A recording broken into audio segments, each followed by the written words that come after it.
Right to win. Tactics for top scores in the CSS essay. Because CSS English essay is a challenge for CSS aspirants. So I'm going to discuss some tips, some ideas how you can master English essay, CSS English essay through clarity, coherence, critical reasoning, and disciplined execution. So first thing is you need to understand the question. What is the question? So first thing is understand the question precisely. The topics that are given, read them 3 times, carefully analyze command verbs like discuss, evaluate, justify, critique, explore. Identify the essay genre. Is it argumentative, analytical, philosophical, descriptive, narrative?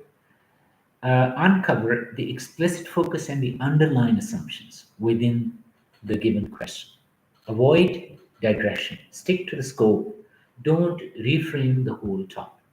So, misinterpretation or misunderstanding the topic that will lead to failure because you won't be able to address the core assumption, the core argument, the core focal point of the question. So you have to find out the focus of the question. And then, after understanding the focus, you should develop your essay, thesis statement, and then outline, and then your essay. So, understanding the topic is the key. Next thing is brainstorm strategically. Allocate 20 to 30 minutes for planning. This is an investment, not a delay. Use methods such as mind mapping, clustering, or you can use social, political, economic, religious, and moral framework.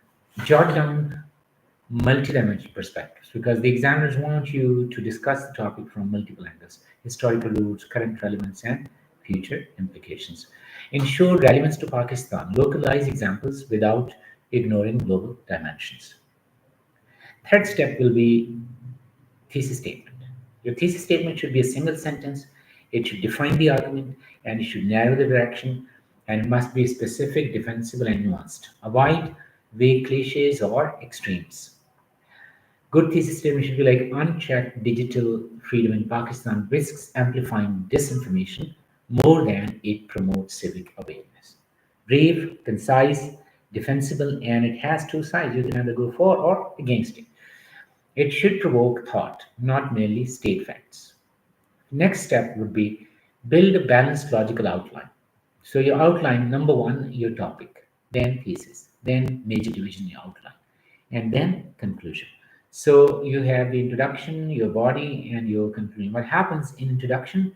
You you introduce the topic, and then you narrow down the focus, you read the underlying question, and then in the end you write the thesis statement, and then based on that thesis statement you have main arguments and or main points, and then you have counter arguments or rebuttals, and then you go for conclusion. So it's basically your minor divisions in your outline, they point to major divisions. Major divisions, they point to thesis, and thesis supports or it is based on the topic. And if you're writing an argumentative essay, it should be a sentence outline. Otherwise, it can be a topic outline. So you should give 10 minutes, 10% to introduction, 80% to body, and 10% to conclusion. Next thing is now how you write the introduction. Well, introduction matters. You should start with a hook, a quote, or rhetorical question, or paradox, or stark fact. Define key terms, context, central thesis, and then you should be neutral, but first state the topic, then you narrow down the focus, and then state the thesis statement. Last line or last 2 lines should be the thesis statement. So it's like inverted pyramid. You start with the broader topic, then you narrow down, and then you reach the tip of the pyramid. So it's inverted pyramid. Body paragraphs use close-up technique. Close-up technique is you take a long shot, then middle shot, then close-up. Or peel method. Peel method is you should have a point, then evidence, then explanation, and then link to the thesis. So you can follow either approach or any approach. It's up to you, but your paragraph should have the key idea and then supporting details. Counter arguments. So first you have arguments and then counter arguments. and try to substantiate your arguments. They should not be tall claims or building castles in the air. And then comes language precision and authority. You should write correct English, prefer active voice, strong specific verbs, syntactic variety, simple, compound, complex sentences, and sentence length as well. Because usually in UK, an average graduate he writes 18 words per sentence. In the USA, it is 29 words per sentence. But in Pakistan, usually our graduates they have 8 to 9 words per sentence, which is unfortunate. So you should try to give a variety in terms of length and in terms of simple, compound, and complex like sentence type. So it's always good. Every 50 words, you should have one complex sentence. And the most important thing while you are writing the essay is you should be clear. Impactful conclusion with clarity, where you will revise, you will sum up the discussion, and then you will prove your point, and you should end it on a positive note. Because in the body, you have discussed a lot of things. Some of them are counter arguments, some are arguments, but here you should end it on a positive note. So then you should revise. So first 25 minutes planning, then 2 hours and 15 minutes in writing, and then 15 to 20 minutes on checking. What will you check? Well, you should behave like an examiner. You should check that your thesis statement, your outline, your introduction, and your conclusion, they are perfect. Each point in the outline has been developed into a body paragraph, and paragraphs they have unity. Each paragraph, similarly tense and tone, that is fine, and you have used all sentence structures and good vocabulary, and you have shown that you have strong ideas, and you also have a good command of English. And your argument should be based on reality and use data like UNDP, World Bank, similarly Pakistani government's websites, ministries' websites, Supreme Court judgments, and try to use reliable data.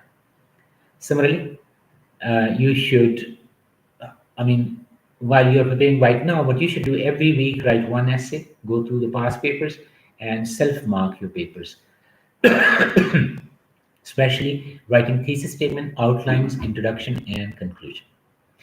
Avoid these fatal errors. No clear thesis statements. Like sometimes you don't have clear thesis statement, sometimes overuse of passive voice, sometimes flawed logic or strong in argument, overloaded introduction, and missing counter arguments, lack of paragraph coherence, time management. So you should ask yourself, is the essay's thesis original and debatable? Are the arguments well supported with examples, data, or logic? Is the structure coherent and progressive? Does the essay maintain a neutral formal tone? Has the candidate, like you, demonstrated critical thinking, not just knowledge? And is the essay polished with minimal language mechanical errors? So, finally, discipline, depth, and distinction. Success in your essay paper is not about flamboyant vocabulary or poetic prose, no. It's about clarity of thought, logical argumentation, factual grounding, and articulate presentation with persistent practice, critical feedback, and disciplined approach. Any aspirant can move from average to outstanding. Remember, the pen is not just mightier than the sword. In CSS exam and the CSS English essay, it is the sword. So I will end this discussion with one letter only, and that is C. C stands for clarity.